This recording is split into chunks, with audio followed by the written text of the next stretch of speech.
আজকে আছে দারুণ সুস্বাদু একটি টিফিনের রেসিপি। এর জন্য আটাও মাখতে হবে না আর রুটিও বেলতে হবে না। বাড়িতে থাকা একেবারে সাধারণ উপকরণ দিয়ে এই নরম তুলতুলে টিফিন রেসিপিটা বানিয়ে ফেলা যাবে।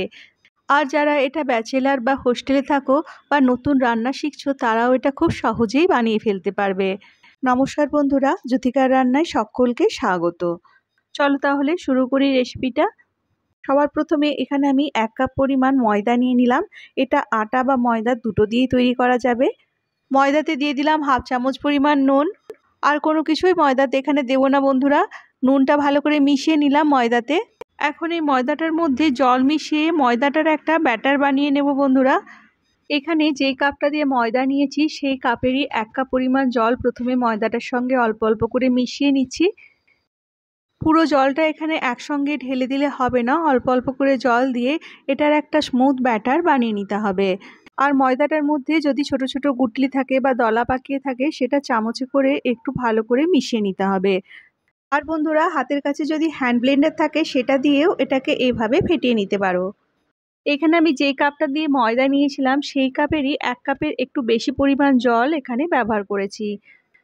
ব্যাটারটা এখানে তৈরি হয়ে গেছে। দেখো বন্ধুরা, ব্যাটারটা কিন্তু এরকম পাতলা হবে। ওপর দিকে ফেললে এটা একই লাইনে পড়তে থাকবে আর হাতার পেছনে পাতলা করে লেগে থাকবে। ব্যাটারটা হয়ে গেলে এটা সঙ্গে সঙ্গেই বানিয়ে নিতে পারবো, কিন্তু তার আগে দুটো কাজ করে রাখবো যাতে খাবারটা বানাতে সুবিধে হয়। প্রথমে একটা জায়গার মধ্যে পাতলা করে কাটা গাজর নিয়ে নিলাম। এর সঙ্গে নিয়ে নিচ্ছি কিছুটা পেঁয়াজ কুচি, এর সঙ্গে নিয়ে নিচ্ছি কিছুটা শসা কুচি, আর দিয়ে দিচ্ছি অল্প একটু লঙ্কা কুচি।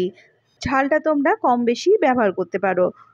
এবার এর মধ্যে দিয়ে দিচ্ছি হাফ চামচ পরিমাণ নুন, আর দিয়ে দিচ্ছি 1/4 চামচ পরিমাণ গোলমরিচ গুঁড়ো।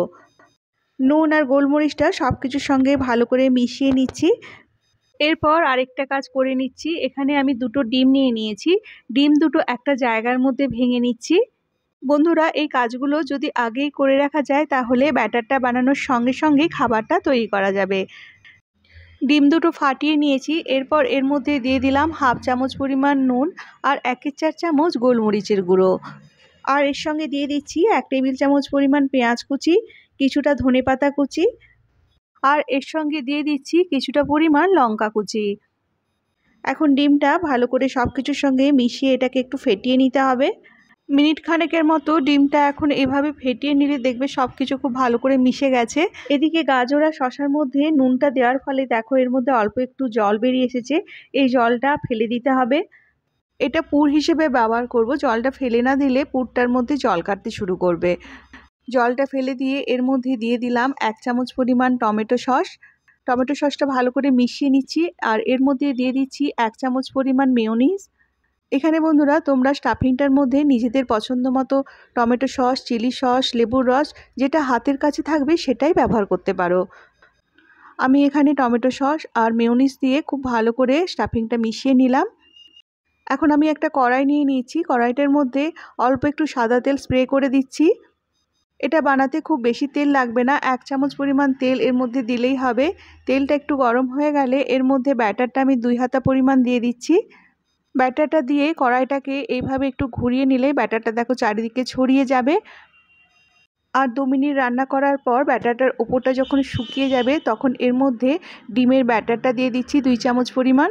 ডিমের ব্যাটারটা চারিদিকে সমান করে ছড়িয়ে দিচ্ছি। এই সময় আঁচটা কম করে রাখতে হবে, না হলে নিচটা পুড়ে যাবে। আর এটা নিচের দিকটা ভালো করে তৈরি হয়ে গেলে এটাকে খুন্তিতে করে এইভাবে খুব সাবধানে উল্টে দিচ্ছি। এটা খুব নরম হয় বন্ধুরা, তাই উল্টানোর সময় একটু সাবধানে এটাকে উল্টাতে হবে। এখন গাজর, শসা, পেঁয়াজ দিয়ে যে স্টাফিংটা তৈরি করেছিলাম সেটা এটার উপরে এইভাবে চামচে করে লম্বা করে দিয়ে দিচ্ছি। আমি এখানে 2 চামচ পরিমাণ স্টাফিংটা দিলাম। স্টাফিংটা ওপর থেকে নিচ পর্যন্ত এইভাবে একটু ছড়িয়ে দিতে হবে। এরপর এটা 2 মিনিটের মতো রান্না করলে নিচের দিকটাও খুব ভালো করে তৈরি হয়ে যাবে। তারপর একটা খুন্তিতে করে এটাকে এইভাবে একটু ভাঁজ করে নিতে হবে। এরপর এটাকে খুব সাবধানে আরেকটা ভাঁজ করে নেব। এখানে একটা চামচ বা হাতার সাহায্যে এটাকে এইভাবে ভাঁজ করে নিতে হবে। 2 ভাঁজ হয়ে গেছে, এটা তৈরি হয়ে গেছে। এখন এটাকে কড়াই থেকে উঠিয়ে নিচ্ছি। এই জলখাবারটা বন্ধুরা খুব সুস্বাদু হয় আর একটাতেই অনেকটা পেট ভরে যায়। আমি এখানে আরেকটা তৈরি করে নিচ্ছি। এটা আমি তাওয়াতে তৈরি করে দেখাচ্ছি। তাওয়াতে তৈরি করতে এটা অনেকটা সুবিধা হয়, সেটা তোমরা শেষ পর্যন্ত দেখলেই বুঝতে পারবে।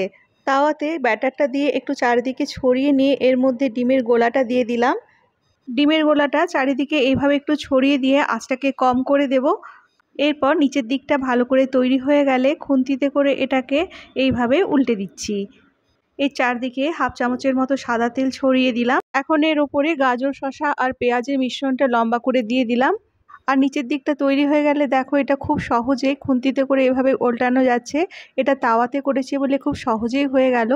বন্ধুরা, এটা খেতে ভীষণ সুস্বাদু হয় আর খুব তাড়াতাড়ি তৈরিও হয়ে যায়। রেসিপিটি ভালো লাগলে ভিডিওটায় প্লিজ একটা লাইক করে দিও আর চ্যানেলটা সাবস্ক্রাইব করে নিও। সকলে ভালো থেকো। আজ তাহলে আসি, টাটা।